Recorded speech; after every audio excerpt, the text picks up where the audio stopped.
Hi guys, ఇది day 7 vlog and మార్నింగే లేచి బ్రష్ చేసి అండ్ ఈరోజు టిఫిన్ ఏంటని చూస్తే గారెలు చేసింది గాయ్స్ మా మమ్మీ. చక్కగా తినేసి మంచిగా రెడీ అయ్యి కొన్ని ఫొటోస్ దిగాను. మంచిగా ఫొటోస్ దిగేసిన తర్వాత ఆఫ్టర్నూన్ మా మమ్మీ నాకు అన్నం తినిపించేసింది. అండ్ అందులోకి మా పిన్ని కాల్ చేస్తే ఇంకా మా తమ్ముడితో కూడా మాట్లాడాను.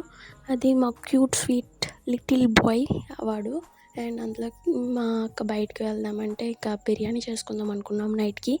ఇంకా బిర్యానీకి కావాల్సినవన్నీ తెచ్చుకుందాం అనే విషయాలకి వెళ్ళాలి. అందుకే మా మమ్మీ దగ్గరికి వెళ్ళి మనీ తీసుకొని మళ్ళీ విశాల్కి వెళ్ళాం నేను మా అక్క కలిసి. అండ్ విశాల్లో కావాల్సినవన్నీ తీసుకున్నాం. అండ్ ఇంకా ఇంటికి రిటర్న్ అయిపోయాం. మధ్యలో మా అక్కకి స్ప్రైట్ కావాలంటే స్ప్రైట్ తీసుకొని కూడా వచ్చాం గాయస్. నేను బిర్యానీ రెసిపీ కూడా షూట్ చేశాను గాయస్. నెక్స్ట్ వీడియోలో అప్లోడ్ చేస్తారు ఎప్పుడు వీడియోలు కన్ఫామ్గా. అండ్ ఈ రోజుకి ఇంతే guys. Bye video. Bye. Please like, share and subscribe to my channel Sweety Maggi Magic. And ఇన్స్టాలో చూసినట్లయితే లైక్ చేసి ఫాలో చేయడం మర్చిపోకండి.